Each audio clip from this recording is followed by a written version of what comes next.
First tonight, why declare war on the drug cartels killing Americans when you can just issue sanctions and talk to international partners?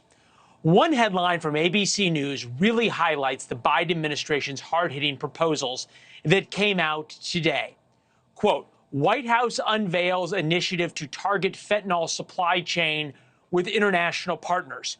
The initiative includes increased information sharing among U.S. agencies. We've introduced you to a lot of mothers who lost kids to fentanyl overdoses. Roughly 40,000 young Americans die every year from fentanyl. That number keeps going up.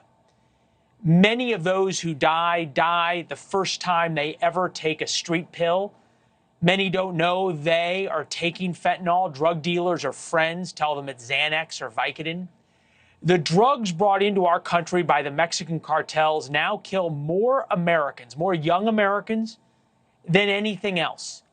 And the best our government can seem to do is, as you heard, increased information sharing.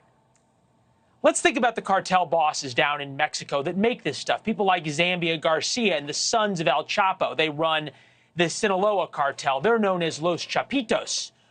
Or Seguro Servitas, known as El Mencho, who runs the Jalisco New Generation cartel. Then there is Juan Reyes. He's known as R1. He's the current head of the Gulf cartel.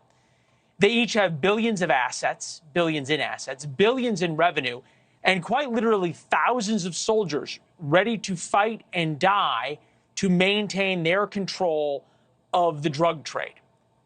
The new Biden administration reportedly, their proposal reportedly includes trying to stop the flow of cash that flows back to the cartels over the southern border. The cartels, of course, make tens of billions of dollars a year in the U.S. market, but then need to get it back. Here is the proposal from the White House. The Biden-Harris administration will expand its efforts to disrupt the illicit financial activities that fund these criminals by increasing accountability measures, including financial sanctions, on key targets to obstruct drug traffickers' access to the U.S. financial and illicit financial flows. We will also strengthen coalition and collaboration with international partners on illicit finance and anti-money laundering efforts related to drug trafficking. See, if the information sharing doesn't get them, the collaboration with international partners certainly will scare the cartels. In other words, the Biden administration wants to increase the nuisance charges, the taxes, the cost of doing business. It's laughable. And you can tell a lot about how Washington elite view fentanyl deaths that tear through the American heartland. How? Well, just read Politico, the most inside of inside Washington publications. Yesterday they wrote, GOP embraces a new foreign policy, bomb Mexico to stop fentanyl. A growing number of prominent Republicans are rallying around the idea that to solve the fentanyl crisis, America must bomb it away. When Washington journalists ridicule a problem or a proposed solution, pay attention, because often what they are ridiculing might be the only thing that works. That's On Point tonight. Tracy Walder's here, former FBI agent, also worked in the CIA Counterterrorism Division. Chad Wolf, former acting DHS secretary during the Trump administration. Nice to see you both. Tracy, I know you and I are on the opposite sides of this issue. Can we at least agree that based on what the Biden administration put out today, that there is not any of those cartel kingpins really all that scared?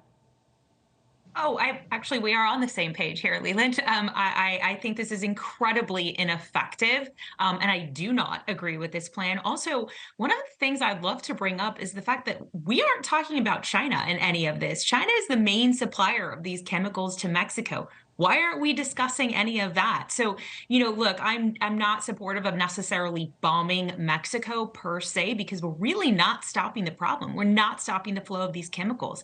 China's going to continue to do that, and that's disturbing to me as well. All right, so Chad, is there a middle ground between what Politico ridicules and what probably you and I might be in favor of, which is a few Predator drone strikes to take out the cartel leadership? Well, I think that's right. You don't have to bomb Mexico to put some pressure on them. And I think that's what we really need to do at the end of the day is we need to find levers of leverage to give the Biden administration so that they can push the government of Mexico to do more. And so whether that's designating them as a terrorist organization, the cartels, that use of military force, cyber operations, all these different things should be designed to put pressure on the government of Mexico to do more on their own. Thanks for watching. Go to newsnationnow.com to find NewsNation on your television provider. And don't forget to subscribe. Click the red button to get more of NewsNation's fact-driven, unbiased coverage.